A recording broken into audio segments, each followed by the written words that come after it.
The first game after a big transfer is supposed to be the easy part. New shirt, packed stadium, everyone excited, and nobody has had time to judge you yet.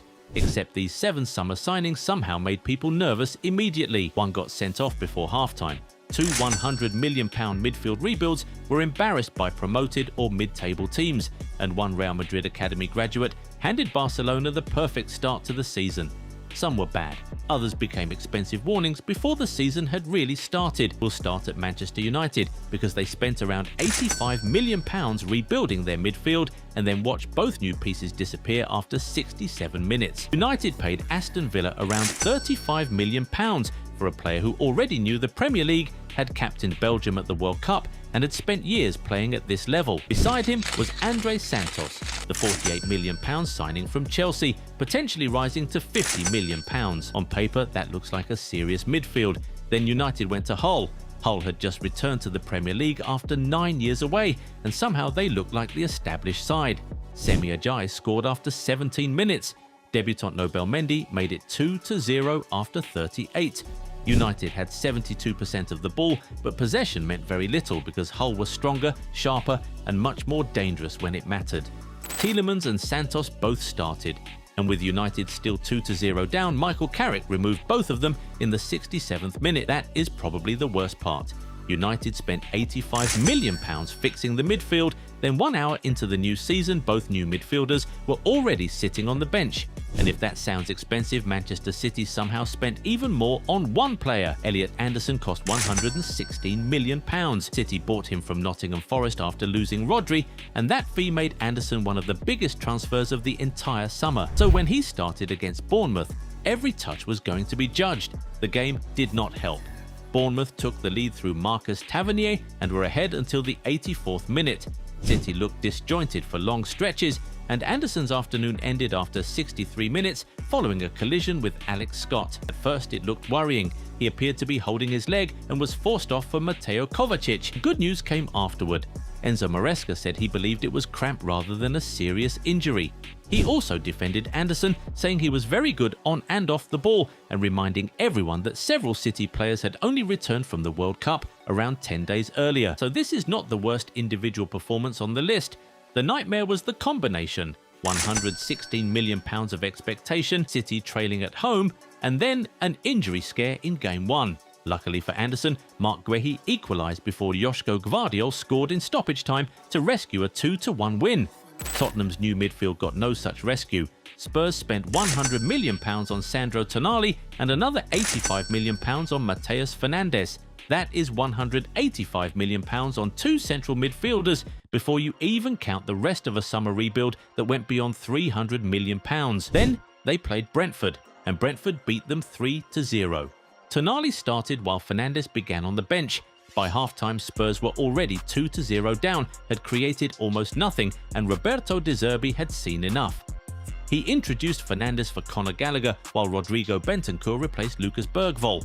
It changed very little. Michael Kayode added Brentford's third shortly after the restart, and Igor Thiago even missed a penalty. The most painful comparison was in midfield, where Brentford's new record signing Mamadou Sangaré looked more powerful and more comfortable than Tottenham's £100 million man. Tonali even sent one wild volley high into the stands as the home crowd enjoyed every second of it. Fernandes at least produced one of Spurs' better attacks after coming on, but that almost makes the bigger point worse. Tottenham had spent £185 million on these two, used both of them, and still got completely controlled by Brentford. The next player managed to make his debut even shorter. Ethan Sutherland joined Exeter City on loan from Wolves on August 10th. A few hours later, he was already making his debut in a Carabao Cup Devon derby against Plymouth Argyle. That sounds perfect. Until the cards started. Sutherland came on in the 65th minute. Over the next 22 minutes, he picked up 2 yellow cards. The second came after he pulled back Matti Sorinola, leaving Exeter with 10 men in the 87th minute, and the timing made it brutal. The game was still 0-0 when Sutherland was sent off. Plymouth then scored twice in stoppage time to win 2-0. So on the same day Sutherland signed for Exeter, he came on, got sent off, and watched his new team lose a derby with 2 goals after his dismissal. At least he has already moved on from it. Sutherland returned in League 2 and played 20 minutes in Exeter's 2-0 win over Accrington Stanley on August 22nd. Randall Kolo Mouani's situation is different because Juventus already knew exactly what they were buying. Kolo Mouani had previously spent time there on loan, scoring 10 goals in 22 appearances before spending last season with Tottenham. Juventus then brought him back permanently from PSG for €38 million and made him the man expected to replace Dusan Vlahovic. Opening day gave him newly promoted Frosinone. Perfect chance to start scoring immediately. Instead, Juventus needed centre-back Gleison Bremer to score the only goal in a 1-0 win, while Kolo Mouani struggled to make an impact. And then Luciano Spalletti made the story worse. After the match, the Juventus manager publicly said Kolo Mouani had work to do to rediscover his sharpness and start scoring again. That is a pretty uncomfortable message to hear after the first league match of a 5-year deal. Still, Juventus won. Joao Gomes would have loved that luxury. Aston Villa paid Wolves around £34 million for Gomes after losing major pieces of their midfield during the summer. His Premier League debut for Villa lasted 40 minutes. Brighton were already 4-0 up after 31. Gomes had been caught in possession during the move for Jack Hinshelwood's second goal. And with Villa already being destroyed, he kicked out at Jorginho Rutter. VAR checked it. Red card. 40 minutes into his Villa career, Gomes was walking down the tunnel. It was the first time since 2012 that a Premier League debutant had been sent off in the first half, and the punishment continues beyond one horrible afternoon. Because the dismissal was for violent conduct, Gomes is now set to serve a 3-match suspension, beginning with Villa's game against defending champions Arsenal. So one £34 million debut gave Villa a costly mistake, 4 goals conceded while he was on the pitch, a red card and a suspension. But we'll finish in Spain because Victor Chust's story has an extra layer of pain. Chust came through La Fábrica. He joined Real Madrid's academy as a teenager, rose through the youth system and made his senior Madrid debut in 2021. He later moved through Cadiz before spending last season on loan at Elche. Elche liked him enough to activate their purchase option this summer and sign him permanently until 2029. So technically, Chust already knew the club. This was his first league game after becoming Elche's permanent player, and the opponent was Barcelona. 14 minutes in, Rafinha attacked the box. Chust brought him down. Penalty. Rafinha scored. Barcelona never looked back. They won 5-0, with Rafinha scoring twice, Fermin Lopez scoring twice, and Karim Adeyemi scoring on his Barca debut.